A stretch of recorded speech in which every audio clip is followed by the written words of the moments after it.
il faut savoir que dans ce monde-là, nous ne sommes pas dans un monde parfait. Même un être humain lui-même, là, ce qu'on veut, là, on n'atteint pas tous nos objectifs. Est-ce que moi, je peux demander à quelqu'un d'atteindre l'objectif comme si on est dans un monde parfait? Ce serait demander l'impossible. J'aimerais revenir ici un peu sur la démarche des EPV pour que les gens comprennent très bien où nous allons. Ce que beaucoup ne comprennent pas, c'est que pour la grande majorité, nous sommes des intellectuels. Ça, il faut que les gens comprennent ça. Et que notre manière de réagir là, c'est que l'école des Blancs nous a enseigné là, c'est qu'on ne réagit pas. On analyse, on fait de la synthèse et on fait des propositions. Nous sommes dans un parti politique. Est-ce que c'est le parti qui nous impose les idées ou bien est-ce que c'est nous on impose nos idées au parti? Et c'est là que ça devient un peu difficile. Parce que contrairement à Simone Veil qui dit que le parti, un militant ne peut pas être un homme qui soit libre, moi je dis non. Dans un parti, il faut que chaque militant conserve sa liberté pour faire des propositions. C'est vrai que le parti en tant qu'entité a aussi ses intérêts en main qu'il ne peut pas laisser tomber. Et là, c'est la vérité. Parce que dans un parti, moi, je peux critiquer, je peux donner mes idées, mais ça ne prouve pas que je suis le plus intelligent, comme disait Walter ici hier. C'est pourquoi vous avez vu, pour nous en tout cas les EPV, la meilleure posture était, au moment où les candidats, on les sélectionnait, c'était le moment de dire je n'aime pas telle candidature et voilà les raisons, comme on l'a fait ici, à Bobo, Plateau, XY région, on a fait. Mes chers aînés, est-ce que dans certains cas, le parti ne nous a pas écoutés? Absolument. Mais dans certains cas, là, ils ne nous ont pas écoutés. C'est à nous-mêmes en tant que des gens intelligents de nous asseoir, mais pour nous dire pourquoi là, ils ne nous ont pas écoutés et pourquoi ici, ils nous ont écoutés. Parce qu'ils se sont rendus eux-mêmes compte que certaines de nos critiques étaient avérées et justifiées et ils ont fait les efforts qu'il fallait. Mais ce qu'on ne sait pas, c'est que notre carrure de militants là n'est pas suffisant. Notre carrure d'intellectuels n'est pas suffisant. Nous ne sommes pas sur le terrain là-bas. Et aussi, en tant que parti, là, il y a des objectifs qu'ils veulent atteindre. Et donc là, on peut voir des gens comme des gens qui ne font pas le travail comme nous souhaiterions, selon la logique intellectuelle ou bien même selon notre vision. Mais pour le parti, ces personnes-là sont là pour plus que ce que nous voyons. Donc des hommes de mission sur le terrain. C'est ce que Maire Aki disait. Les autres partis politiques sont conscients de cet enjeu-là. Parce que quand tu mets un homme de mission dans une mission, tu es sûr qu'il peut atteindre la mission. Ouais. Et donc là, nous, on n'a pas la capacité de savoir ça. Et le parti n'est pas obligé de venir nous dire ça. Et donc, c'est ce qui fait qu'il y a certains choix. En tant qu'un militant ordinaire, on dit on ne comprendra pas. Mais si ce choix-là peut arranger le parti, et que nous aussi, on a obtenu une partie du gâteau, pour nous, le choix, il est bon. Pour nous, on fera avec. Parce que dans la vie, comme je l'ai dit, un homme qui s'attend à obtenir du 100% se ment en lui-même. On n'est pas dans un monde parfait. Et donc, pour nous, le moment de dire tel aurait dû être candidat, tel n'aurait dû pas être candidat, pour nous, le moment là est passé. Maintenant, la deuxième chose que nous allons faire maintenant, les candidats qui sont bons, on va leur rappeler que vous êtes bons, mais on attend plus de vous. Ouais. Et les candidats qui sont médiocres, comme les candidats autres, on va aller pour leur dire là, vous aurez le soutien. On ne peut pas ne pas vous accorder le soutien qu'il faut, parce qu'on connaît les conséquences. Mais il faudrait que pour une fois là, vous changez. Et c'est sur cet aspect maintenant, en tout cas selon moi, c'est discutable, qu'on doit pouvoir travailler sur nos différents candidats. Pour leur dire, voilà ce qu'on vous reproche. Est-ce que vous êtes prêts à faire des efforts? Et ainsi de suite, on va pousser les uns et les autres à aller de l'avant. Dans la vie, c'est du donnant-donnant. Et je crois que le choix qui est fait, globalement, il est satisfaisant. Si les opposants même ont peur déjà de ce choix-là, ça veut dire aussi que c'est déjà bien quelque part. Et nous-mêmes, on voit, il y a beaucoup de satisfaction. En toute sincérité, aujourd'hui, quand tu regardes la liste, à part peut-être quelques personnes, en tout cas, c'est ce que moi je pense, là, la liste globalement est bonne. Ouais. Et donc, pourquoi ne pas renforcer cette liste-là? Pourquoi ne pas interpeller les candidats sur leur défaillance pour leur dire améliorer ces points-là pour qu'on puisse aller plus vite. Parce que ce que vous êtes en train de dire est très important. Marino veut être candidat pour être candidat. Mais en fond de toi, quand tu regardes bien, Marino est frustré. Parce que lui n'a jamais pu être candidat pour pouvoir accéder à un poste électif. Donc lui va à chaque fois, quelles que soient les circonstances, essayer et réessayer, comme dans le mythe de Sisyphe. Alors que ça ne sert à rien. Marino, vous avez des qualités, cher ami. Ne laissez pas vos qualités devenir votre défaut. Joignez-vous à ceux qui sont aujourd'hui nommés et vous pourrez être utile. Et vous pouvez même partir comme le second ou devenir le vice-maire ou etc. Absolument. Parce que Absolument. voilà, dans la vie là, on n'obtient pas tout ce qu'on veut. Non. Sinon, le prophète de l'islam même là, il aurait voulu voir tout le monde entier devenir musulman. Mais Dieu lui a dit, c'est pas ça ta mission, voilà. C'est pas ça ta mission. Fais juste ce que tu as à faire. Et donc, soyons indulgents envers nous-mêmes aussi. Et donc, ce que vous avez fait, c'est extrêmement bien. Parce que vous-même, là, vous auriez dû être candidat, mais vous avez retiré votre candidature. Ça aussi, il faut qu'on dise ça aux gens. Voilà. Et donc, voilà une meilleure illustration. Et donc, il faudrait que, vraiment, on a tenu le maximum possible. Même notre maire, comment elle s'appelle, Nasseneba et autres. On est obligé aujourd'hui de les encourager, de les soutenir. Mais tout en insistant sur leurs erreurs pour leur dire, voilà ce qu'on n'aime pas chez vous. Mais après ça, parce que il ne faut pas se tromper. Les opposants là, ils ne vont pas à ces élections là parce qu'ils veulent aller travailler dans les communes. Les opposants ont besoin de deux choses. Hier, je vous ai dit ici que Laurent Gbagbo a été incapable de présenter 9 régions et 72 communes. Il n'a pas eu de candidat. Mais il y a plusieurs raisons. Mais cher aîné, l'une des raisons, c'est qu'ils n'ont pas d'argent. C'est ça la vérité. Ok. Et donc là, ils viennent à ces élections-là. Quand ils seront maires ou seront dans les régionaux, ça va leur permettre d'avoir de l'argent. Quand ils auront de l'argent là, ça va leur permettre de créer le chaos qu'ils veulent créer. Ça va leur permettre de donner des conditions de faire des coups d'État. C'est ça. Est-ce que nous, les militants, on va s'asseoir pour être nos propres malheurs?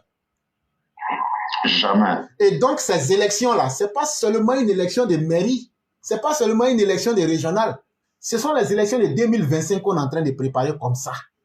Ça, c'est la première raison que j'ai donnée. Deuxième raison, les opposants, là, ils vont dans les différentes mairies. Quand ils vont avoir la mairie, là, en plus de l'aspect financier, ils vont venir, ils ont déjà dit ça dans leurs différents sièges politiques. Quand on va venir, toutes les mairies qu'on va mettre la main sur, on va déchirer les registres. Je prends M. Mamadou Fatiga, digne fils de Touba. Je déchire son nom dans le registre. Un mois après, je suis moi-même qui ai déchiré son nom là. Je prends et je dis, regardez, il y a telle personne, il n'y a pas son nom sur la liste électorale, alors que la personne a une carte d'électeur, la personne a une carte d'identité ivoirienne. Cher aîné, depuis quand on a vu le criminel aider les enquêteurs à le débusquer? Non, jamais.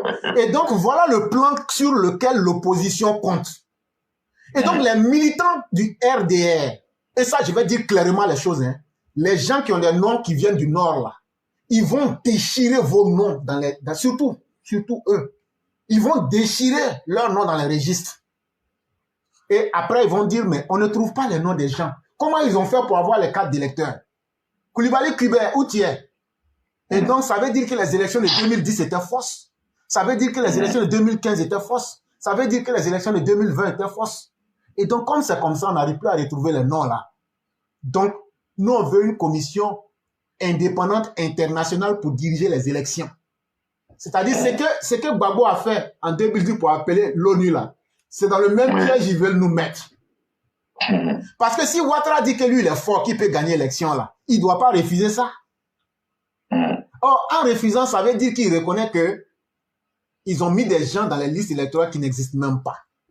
Voilà le terrain sur lequel l'opposition veut nous amener. Et maintenant, ils vont faire sortir des gens comme les Boga Sako, comme les Pulcheri Balé. Et en ligne de fond, ils vont payer des badauds et des brigands pour créer le désordre dans le pays. Et comme ça, on va créer les conditions d'un dialogue entre les Ivoiriens pour qu'eux puissent rentrer dans le gouvernement. Et comme ça, quand ils vont rentrer dans le gouvernement d'Union nationale pour organiser ces élections-là, ils vont saboter maintenant tout le travail du président Ouattara. Voilà tout l'objectif de l'opposition vous présenter. Maintenant, nous les militants, quand on regarde tout ça là, même si moi je dis je n'aime pas candidat comme maire à Bobo, mais est-ce pour autant que je dois accepter qu'on puisse laisser l'avenir s'assombrir? C'est une question que je pose. Pour que le militant lambda qui est à Bobo là-bas vienne dire on ne retrouve pas mon nom dans mon registre, je n'arrive plus à avoir un extrait de naissance. Non. Non, non. Moi qui suis de Touba par exemple, parce que Marino veut être candidat et M. Sanogo a été nommé, et donc je vais me mettre là pour créer plus de conditions de difficultés, alors que ce qui nous intéresse, c'est le développement. Et ce développement ne peut pas se faire s'il n'y a pas de paix. On n'a pas dit d'être les meilleurs amis du monde. Chacun d'eux a des grandes capacités. Mettons-nous ensemble. Mettez-vous ensemble. On n'a plus d'autre choix. La liste qui est là, ça ne va plus changer. Effectivement. Ne nous blaguons pas. Tous ceux qui sont dans les combats, non, nous on ne veut pas tel. Rien ne changera. Maintenant, là, les mauvais candidats, là, allons vers eux, on les regarde dans les yeux, voilà ce qu'on vous reproche. Parce qu'il y a le combat de la maison et il y a le combat de l'extérieur qu'on doit mener. Absolument. Et donc, il ne faudrait pas qu'on perde ces aspects-là en vue. Et tout ça, quand ça va finir, en 2025, c'est Alassane Ouattara qui sera notre candidat. Il ne faut pas mentir. Il faut dire la vérité aux gens. Mais c'est pas... Il sera candidat pion. Voilà. Et pion. Parce que l'histoire, nous, notre histoire nous a enseigné quelque chose. Je ne sais plus si c'est en 94 ou en quelle année, quand on a refusé d'aller au législatif sous Bédier, mais quand on allait aux mairies, ça nous a prouvé que si on allait au législatif, on aurait pu avoir l'hémicycle. Oui. Et donc, l'histoire est en train de se répéter. Mais aujourd'hui, l'histoire se répète contre nous si on ne sait pas comprendre et lire l'histoire. Si on fait l'erreur de minimiser ces élections municipales et régionales pour dire « Ah non, c'est pas important là », on est en train de mettre une balle dans notre propre tête. Et donc, si on s'amuse à ce jeu-là, que l'opposition vient à remporter plusieurs mairies, tout naturellement, ça va affaiblir Alassane Ouattara. Absolument. Et donc là, ces élections de mairie à venir là, c'est les élections de 2025 qui sont là, présidentielles. Et donc, elles sont aussi sérieuses que l'élection présidentielle. Et il faut vraiment être cohérent envers nous-mêmes pour ne pas faire pleurer le père. C'est ce que j'allais dire. J'allais faire un petit exercice avec vous. Ok. On va aller aux campagnes. Toi, tu es l'opposant. C'est toi qui dis, quand tu étais au pouvoir, tu n'as rien réalisé. Si la population te demande qu'est-ce que tu as fait, qu'est-ce que tu vas leur dire? Si tu es honnête, tu vas dire, je n'ai rien fait. Ok, il n'y a pas de problème. Chère population, tout ce que Gbagbo a envoyé là, ce sont les enfants de Gbagbo. Tous ceux qui seront sur le terrain là, ce sont les enfants de Ouattara aussi, du côté RHDP. Laurent Gbagbo a dirigé la Côte d'Ivoire avant Ouattara. La réponse que Cyclone vient de dire là, même Poulailler n'a pas laissé. Laurent Gbagbo sur le journal Le Temps aujourd'hui dit que lui il est revenu pour la jeunesse. Alassane Ouattara est sorti pour dire qu'à partir d'aujourd'hui, lui, on parle là, le 25 avril 2023, là, chaque jour, il met 1 milliard sur la table pour les jeunes. Entre les deux, là, qui est concret? Toi-même, tu dois savoir qui est concret. Mais quand Laurent Gbagbo dit qu'il a besoin de la jeunesse, là, c'est pour vous utiliser pour être des miliciens. Allez demander à nos cousins de l'Ouest. Il leur a donné des armes. Il les a mis avec des Libériens du Lima FS. Et puis il les a livrés à la troupe opposée. Et ils ont fait massacrer les jeunes de l'Ouest. Quand Laurent Gbagbo dit, aujourd'hui, 25, c'est comme si c'était un signe prémonitoire. Allez prendre le journal Le Temps d'aujourd'hui. Laurent Gbagbo dit clairement, voilà ce qu'il dit. Il dit, le président Gbagbo est revenu pour les jeunes. C'est Zalé Eden Nova qui dit ça. La Ligue des jeunes du PPACI. est-ce que sur le même modèle à travers lequel il vous a sacrifié là, il dit il a besoin de vous encore pour qu'il vous donne à la mort. Toi, le parent qui est là-bas, là, Laurent Gbagbo dit il a besoin de tes enfants pour qu'on vienne les tuer dans les rues. Comme ce qu'il faisait quand il était au pouvoir. Et le même 25 avril 2023, Alassane Ouattara s'arrête devant le monde entier, devant les Ivoiriens. Il dit, moi dans mon programme là, j'ai dit c'est l'année de la jeunesse. Chaque jour, je mets 1000 millions. Parce que 1 milliard, c'est ça. Ça veut dire là, chaque jour, on peut prendre 1000 jeunes et puis leur donner 1 million, 1 million, 1 million, 1 million. Prenez le nombre de jeunes en Côte d'Ivoire. Si chaque jour, on remet 1 million à 1 pour dire, va faire ton entreprise, va t'aider toi-même dans la vie. Sur 365 jours, on aura aidé 365 000 jeunes. Ce même Alassane Ouattara qui est en train de vous parler là, c'est le même Alassane Ouattara en 2010. Parce que ce qu'il a dit, on dit, mais tu vas enlever l'argent là-haut. De la même manière que vous êtes étonnés là. En 2010, c'est comme ça il s'est arrêté. Il dit, quand je vais venir là, voilà comment je vais développer la Côte d'Ivoire. Voilà où je vais enlever l'argent. Voilà ce que je vais faire. Nous, on était là, on dit, en tout cas, on va aller te voter, mais on ne sait pas comment ça va finir. Mais est-ce que nous ne nous a pas surpris? Alassane Ouattara n'est pas quelqu'un qui veut offrir vos enfants à la mort. Alassane Ouattara n'est pas quelqu'un qui parle et qui ne respecte pas sa parole. Or, Laurent Gbagbo n'a jamais respecté sa parole. Et donc, si je vous ai fait ces exemples-là, c'est pour vous montrer où toi, le jeune aujourd'hui, tu veux te situer. Toi, le parent, tu vas encourager ton enfant par tribalisme à aller supporter Laurent Gbagbo. Frère, si tu fais sortir ton enfant là, nous là, on va le tuer.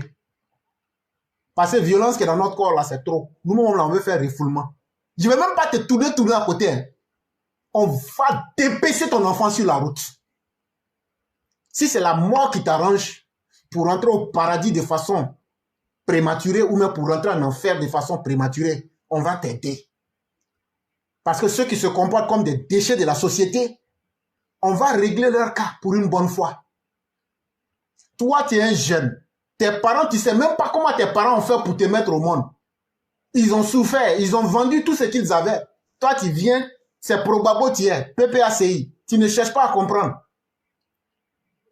Hey, allez au ministère de la Jeunesse. Dites qu'on dit qu'il y a 1 million chaque jour pour les jeunes là. On peut diviser en deux. Il faut faire 365 000 fois 2. On se retrouve à presque 800 000 jeunes. Si on fait ça sur 2 ans, ça veut dire qu'on peut aider plus de 2 à 3 millions de jeunes à sortir de la pauvreté.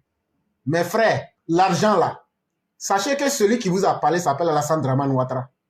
Avant de parler là, il vous a fait un cours d'économie. Là où Alassane Ouattara a grandi là, en Amérique là, on ne donne pas l'argent cadeau. Ça aussi, il faut qu'on vous dise dès le départ. Si tu penses que tu vas aller pour dire, comme on est deux au quartier là, donnez-moi l'argent, je vais aller. Hey, on ne va pas donner l'argent à cadeau. Hein. Tu vas envoyer projet, tu vas faire, et puis... Parce qu'il y a d'autres jeunes qui vont naître après. Ce n'est pas cadeau aussi. Ça, il faut qu'on dise ça dès le départ. Ce n'est pas cadeau. De la manière dont on est en train de t'aider là. Quand toi, tu vas bien utiliser, puis tu vas t'en sortir, puis tu vas payer là. On va prendre pour aider d'autres jeunes aussi, parce qu'il y a les enfants qui naissent. C'est de cela qu'il est question. Et donc là, si toi tu es un jeune paresseux, qui ne veut rien faire, et qui pense que tu vas aller prendre l'argent, bouffer, puis t'asseoir là, tu te trompes, on ne va pas te donner. Mais si tu es un jeune courageux, toi tu as un petit coin où tu fais vendre des téléphones là. Il faut aller prendre 500 000 francs, tu mets ça dans le fonds de commerce, tu augmentes, et puis tu payes ça 1000 francs par mois. Tu n'auras rien perdu. Il n'y a même pas intérêt sur l'argent là. C'est de cela qu'il est question. Écoutez-nous très bien. Nous là, tant de Gbagbo là, nous on n'a pas eu cette chance-là. De 90 jusqu'en 2011 là, tous les enfants qui sont nés dans cette période-là ont perdu. Et tous ceux qui sont nés dans les années 70 jusqu'en 90 là, eux ils ont connu le bonheur de Félix Houphouët-Boigny. Et donc si je vous ai pris ces périodes-là, c'est pour vous dire que dans la vie, là, il y a un moment, Dieu apporte le bonheur. Il y a un moment, il apporte le malheur. Si toi, tu n'as pas connu le temps du bonheur, que c'est le malheur que tu as connu, qu'aujourd'hui, le temps du bonheur arrive avec Ouattara, Mais toi, tu t'obstines à rester dans le malheur là. C'est qu'on ne peut rien faire pour toi. C'est pourquoi nous disons, nous, on n'a pas de problème personnel avec quelqu'un. Moi, je le dis clairement. Ce qui m'énerve chez Mamadou Touré là, c'est que Mamadou Touré, pour moi, c'est du diamant. Quand le diamant va se comparer à l'or, c'est que lui-même ne connaît pas sa valeur. C'est ça qui m'énerve chez Mamadou Touré. Si Mamadou Touré savait lui-même sa valeur et puis il se levait là, et puis il se mettait là où il devrait être là. Mais aujourd'hui, tous les jeunes de la Côte d'Ivoire, est-ce que Babou a dit que lui, il a besoin des jeunes? Il n'allait même pas avoir temps. Ce que nous reprochons à Mère Kandia, c'est des exemples que je prends, c'est le fait que quand on regarde Abobo, il y a combien de personnes qui sont mortes à Abobo? Le combat d'Alassane Ouattara, là, si on a réussi à chasser Laurent Gbagbo, là, c'est à Bobo. Qui ne se souvient pas du commando invisible? Qui ne se souvient pas des guerriers qui ont fait le combat? Mais Abobo a payé le prix avec les bombardements massifs. Le président Ouattara s'assoit et dit, ceux-là, ils ont donné trop de leur vie. Allez regarder les non-mères qui étaient en train de pisser leur sang sur la rue. Mais quand on regarde ça aujourd'hui, là, quand le président Ouattara fait venir des gens qu'il nomme même, je dirais, puisque Ahmed Bakayoko a été nommé, vous-même Kandia avez été nommé d'une certaine façon, c'est pour dire que vous êtes des gens exceptionnels et vous devrez agir exceptionnellement. Quelqu'un qui a été nommé exceptionnellement agit exceptionnellement parce qu'il a un devoir de le faire. Nous, on ne peut pas être heureux que les gens viennent prendre vos défaillances et les mettre. Et puis, si c'est vrai, on va s'asseoir pour regarder. Donc, nous-mêmes, on va dire ça. Corrigez ces aspects-là et vous verrez. Allez nettoyer les choses, les caniveaux d'Abobo. Mettez-vous en symbiose avec les populations d'Abobo. Et vous verrez la différence. En tout cas, le président Ouattara, il a déjà fait tout. Et actuellement où on est même là, l'opposition même sait qu'elle est perdue dans le film. Mais c'est à nous, nos cadres, et à nous-mêmes, nos militants, de savoir où on veut conduire notre destin. Le président Ouattara ne sera pas éternel. Et vous, on va continuer, les jeunes gens, à vous conseiller. Mais à la fin de la journée, ce sera à vous de choisir le chemin que vous voulez. On ne peut pas vous obliger à faire votre bonheur. Comme si vous voulez vous obstiner à rentrer dans votre malheur. On ne peut pas vous empêcher d'y accéder. Soyons conscients de ce qu'on veut. Le monde là, ce n'est pas le temps qu'on a passé. Il a fait 1000 ans sur la terre, ce n'est pas ça. C'est la qualité de la vie qu'on aura vécue. C'est ça qui fait une vraie vie. Je crois, chers frères, que vous avez signalé quelque chose. En tout cas, pour être des gens extrêmement extrémistes, durs, radicaux, nous le sommes. Mais ça ne veut pas dire qu'on a perdu le bon sens, ou bien que nous soyons des schizophrènes ou des névrosés. On a le sens de l'équilibre et on a les pieds sur terre. Tout ce qui va concerner l'intérêt du pays, tout ce qui va concerner l'intérêt du président et du parti, on ne joue pas avec. C'est pourquoi on est toujours dur avant de continuer le voyage. Sinon, nous ne sommes pas là dans la guerre inutile. Et je crois que vous avez encore bien fait de rappeler les faits. Pour aller un peu plus rapidement, le président a dit en ce 25 avril 2023 qu'il va renforcer le budget du ministère de la Jeunesse, ce qui reviendrait à 1 milliard par jour, ce qui fait 1000 millions par jour. Mais supposez par exemple, c'est un exemple que je prends, que déjà, les maires de l'opposition, supposons que les élections ont eu lieu et qu'il y a eu beaucoup de maires, et que 100 ou même 200 maires, ou même 50 ou même 60, 40 maires se réunissent, malgré qu'ils ne sont même pas des décideurs au niveau des lois. Imaginez que 60 ou même 100 maires de la Côte d'Ivoire disent que eux ne veulent pas que Alassane Ouattara prenne 1 milliard par jour pour donner ça à la jeunesse, pour aider la jeunesse, mais ils souhaitent plutôt qu'on prenne ça pour les questions de salubrité. Le roi, qu'est-ce qui va arriver?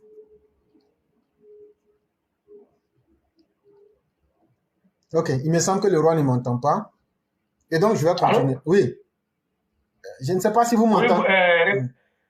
J'étais en train de dire que... Voilà. J'étais en train de faire une supposition. pour essayer d'aider les populations à comprendre comment la politique fonctionne. C'est ça. On va à ces élections, supposons qu'on a déjà fini les élections en septembre et que les opposants ont eu au moins peut-être une centaine de mairies en Côte d'Ivoire. On est foutu, hein? Non, non, c'est un exemple que je prends. Et maintenant, on se souvient qu'aujourd'hui, là, le 25 4e mois 2023, Alassane Ouattara dit que lui va mettre un budget de 365 milliards au compte du ministère de la Jeunesse. Maintenant, les 100 maires là disent, qu'est-ce qu'on peut faire? Parce que c'est ça aussi, ça fait partie de la politique. Qu'est-ce qu'on peut faire pour saboter la politique d'Alassane Ouattara? Ils écrivent un mémorandum, ils disent, nous, les maires de l'opposition, en tant que 100 maires sur peut-être X nombre, nous disons qu'il est préférable qu'Alassane Ouattara prenne cet argent-là pour régler les questions de salubrité dans les différentes mairies plutôt que de mettre à la disposition des jeunes. Qu'est-ce qui va se passer? Ah, mais le président sera obligé de le faire. Il sera obligé de les écouter. Et puis, de les écouter. Et puis, c'est la jeunesse qui ne va pas gagner de l'emploi. Justement. Et donc, on pourrait dire qu'il n'y a pas de petite élection, il n'y a pas de petit élu. Quand un élu est conscient de son poids, là, et qu'il forme un groupe, là, il peut l'utiliser pour essayer de casser la politique globale du gouvernement. Même des maires, même des simples maires, on pense que c'est leur commune seule. Mais s'ils sont intelligents, là, ils peuvent aller plus loin que ça. Et donc, c'est qu'on est en train de vous dire là, il n'y a pas de petite élection. Et donc, si les gens pensent que c'est simplement des élections de mairie et puis on va passer à autre chose, moi je le dis, hein, il est préférable pour nous d'aller voter quand il y a plus de la critiquer nuit et jour que de la faire perdre et puis après maintenant on va s'asseoir pour dire si on savait. En tout cas, peut-être que moi je ne suis pas intelligent, hein, mais au moins là, moi je préfère que ces gens-là disent que ce sont nos leaders, nos cadres, et puis on va les critiquer même s'ils n'aiment pas. Plutôt que de dire on les a enlevés et puis on est satisfait maintenant, les opposants sont en train de chier dans nos bouches. En tout cas, chère population, c'est à vous de faire votre choix. Mais nous, on reste très lucide et c'est ce que le roi est en train de dire et je vais donner peut-être un exemple pour essayer de vous faire comprendre. Et donc, je ne sais pas si vous avez quelque chose. Voilà, donc vous avez la parole. Ok, merci beaucoup. Merci à tout le monde. Merci. Et éclairer, vraiment, c'est ça. Hein. C'est-à-dire, l'heure où on doit se fâcher, l'heure est passée. L'heure est passée. Oh. Je vois, c'est maintenant que d'autres personnes sont fâchées. Mais éclairer, vous avez vu, non? Nous, là, quand nous on dit que nous, on a l'avance sur les gens, là, c'est ça. Au moins, ils sont fâchés, là, nous, on n'est plus fâchés. Nous, on est en train de lutter pour que nos candidats soient élus. C'est ça, non? Nous, on n'est plus fâchés. Nous, on est en train de lutter pour que nos candidats soient élus. Et tout n'est pas bien. Mais qu'est-ce que nous, on peut faire encore? Nous, on a lutté, mais on a obtenu gain de cause dans certaines communes. Mais tout n'est pas chose. Après, la décision revient à la direction. Comme on le dit, passer par moment, c'est ça aussi la politique. Et vraiment, merci beaucoup à tous les élèves de la classe et vous dire que nous sommes sur le bon chemin. Et n'écoutons personne. Ici, là, n'écoutez personne. Quand vous sortez ici, là, vous ne pouvez pas aller ailleurs, aller prendre quelque chose ailleurs. Ici, là, c'est le tout. Vous ne pouvez pas quitter, tu ne peux pas venir sur la plateforme ici, là. Et puis, tu vas partir ailleurs, tu vas aller écouter des gens, tu vas dire, mais ça, moi, j'ai déjà écouté ça, comme on appelle. Il y a une plateforme qu'on appelle Éclairer Pro-Vérité. Et moi, je profite pour dire merci beaucoup aux 19 000 personnes qui ont suivi les directs hier. Et vraiment, c'était du lourd. Et je profite aussi en même temps pour te dire encore merci beaucoup pour le Blé Goudé Show. Si je n'ai pas souhaité me prononcer là-dessus, parce que c'était tellement bien dit, me prononcer là, vraiment, j'allais gâter. Et j'allais gâter ton beau travail. Voilà pourquoi je n'ai même pas souhaité me prononcer. Mais tout qu'on fait, on connaît déjà l'intention de ces opposants-là. Donc, c'est à nous maintenant de nous en méfier et demander aux gens d'arrêter la communication qui va induire nos militants en erreur. Et ça, vraiment, on ne va pas jouer avec ça. Parce que tout le monde a vu clair maintenant. Ceux même qui pensaient que c'était de l'amusement, aujourd'hui, et tous ils ont vu clair. La position de Simone Babo, la position de Blé Goudé, en tout cas, tout ça, c'est là.